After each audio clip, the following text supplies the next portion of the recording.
One of the things that's always fascinated me about Jesus is how different he is from basically every other major religious figure, because the claims Jesus makes about himself are also so much different than almost any other major religious figure in history.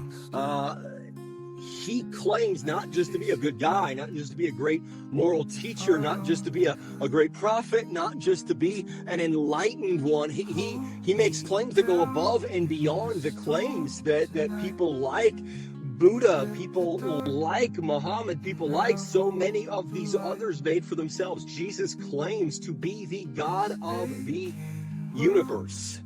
We've all seen the Da Vinci Code and stuff like that, where they say that all those claims were really just made up by the church hundreds of years later. But in reality, those claims are right there in the historical records of Jesus, written 10, 15, 20, 25, 30 years after his death, written within living memory by people who personally witnessed and interacted with him.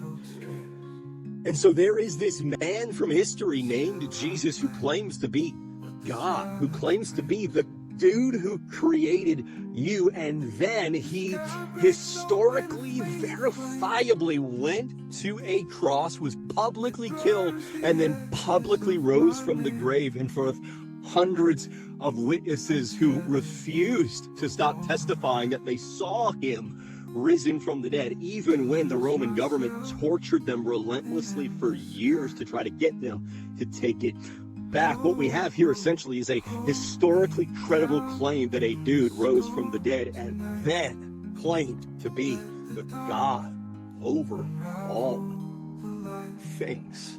And the conclusion that I ultimately came to was that this is someone who I want to give my life to, whom I want to follow with every fiber of my being. And if that is the same place that you have landed when it comes to Jesus, then I would love for you to reach out and we can talk through all of what that might look like in your life.